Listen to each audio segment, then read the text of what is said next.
একজন হাউস ওয়াইফকে আমি কি বলে ইনভাইট করব? ইনভাইট করলেই বা তাকে কি বলবো? ইনভাইট করলে আদৌ কি আমার প্রেজেন্টেশনটা দেখতে সে আসবে? এগুলো ভেবেই কি আপনি টেনশন করছেন যে একজন হাউস ওয়াইফকে কিভাবে ইনভাইট করবেন আপনি? তো আপনি একদম ঠিক ভিডিওতেই এসেছেন।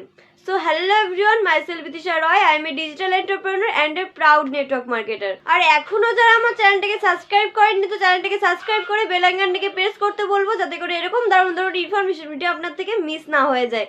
আর আজকের এই ভিডিওটা ফার্স্ট টু লাস্ট পর্যন্ত দেখার জন্য বলবো, কারণ কি এই ভিডিওতে আমি এমন একটা লাইন বলবো, যেই লাইনটা আপনি যদি ইনভাইট করলে একজন হাউস ওয়াইফকে ইনভাইট করেন, তো 100-এর মধ্যে 99% হাউস ওয়াইফ আপনার প্রেজেন্টেশনটা কিন্তু দেখতে আসবে।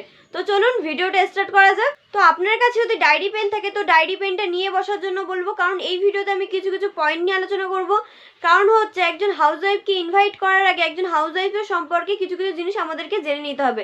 তো আমাদের ফার্স্ট পয়েন্ট হচ্ছে রেসপেক্ট। একজন হাউস ওয়াইফ সবসময় রেসপেক্ট চাই, কারণ সকাল থেকে রাত পর্যন্ত কাজ করেও সে কোনো সময় সম্মান পায় না।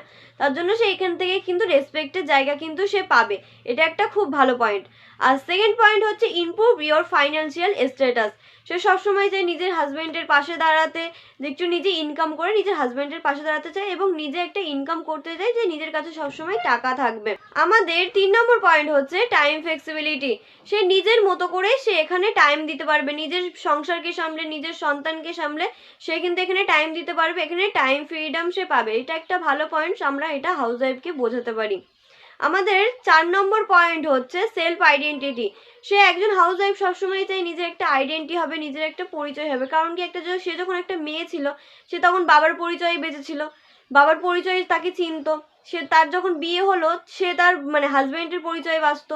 তারপরে যখন তার ছেলে মেয়ে হবে, তার ছেলে মেয়ের পরিচয়ে বাঁচবে। কিন্তু আমাদের এই প্ল্যাটফর্মে, আমাদের ডাইরেক্ট সেলিং ইন্ডাস্ট্রিতে সে কিন্তু নিজের পরিচয়ে বাঁচতে পারবে, নিজের নামে পরিচিত হবে। আমাদের 5 নম্বর পয়েন্ট হচ্ছে ওয়ার্ক ফ্রম হোম। একজন হাউস ওয়াইফ এটা বাড়িতে বসেই এই ডাইরেক্ট সেলিং বিজনেসটা কিন্তু করতে পারবে, এটা আমরা হাইলাইট করতে পারি। আর আমাদের 6 নম্বর পয়েন্ট হচ্ছে গুড কালচার। আমাদের একজন হাউস ওয়াইফ সবসময় একটা গুড কালচার চায়, একটা ভালো সঙ্গ চায়। তা আমরা কিছু কিছু পয়েন্ট জানলাম, যেই পয়েন্টগুলো আমরা শুনে বা যেই পয়েন্টগুলো আমরা জেনে একজন হাউস ওয়াইফকে কিন্তু ইনভাইট করতে পারি। তা আমরা কি কি পয়েন্ট বলে আমরা একজন হাউস ওয়াইফকে ইনভাইট করবো সেটা তো জানলাম, কিন্তু কি কি একজন হাউস ওয়াইফকে বলবো না, কি কি পয়েন্ট আমরা একজন হাউস ওয়াইফকে বলা একেবারেই যাবে না। আমরা তাকে কোনো সময় বলবো না যে আপনি এখান থেকে বেশি ইনকাম করতে পারবেন, আপনি এখান থেকে লাখ লাখ কোটি কোটি টাকা ইনকাম জেনারেট করতে পারবেন।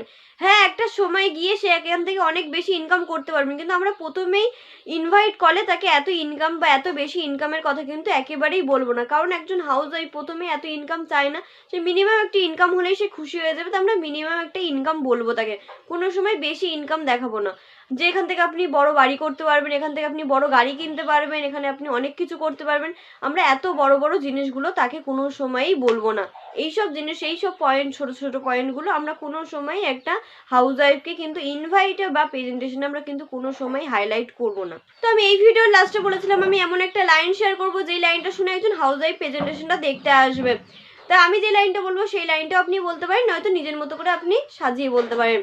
তো সেই লাইনটা হচ্ছে যে তোমার ফ্যামিলিকে ডিস্টার্ব না করে নিজের সন্তানকে সামলে তোমার কাছে যে এক্সট্রা টাইম আছে, সেই টাইমে তোমার লাইফে যদি এমন কোনো অপরচুনিটি আসে যে নিজের আইডেন্টিটি তৈরি হবে, তোমার নিজের পরিচয় তৈরি হবে আলাদা, তোমাকে অনেক মানুষ চিনবে এবং জানবে, তোমার কাজকে রেসপেক্ট করবে, তোমার লাইফে যদি এমন কোনো অপরচুনিটি আসে, তাহলে কি তুমি কি সেটা দেখতে চাইবে? তো আমরা যদি এই ফর্মুলে একজন হাউস ওয়াইফকে ইনভাইট করি, তাহলে কিন্তু 100-এর মধ্যে 99% হাউস ওয়াইফ কিন্তু আমাদের প্রেজেন্টেশনে কিন্তু দেখতে আসবে। তো এই ভিডিওটা কেমন লাগলো কমেন্ট জানাতে একদম ভুলবেন না। আর এই ভিডিওটা অবশ্যই নিজের টিম মেম্বারকে শেয়ার করবেন।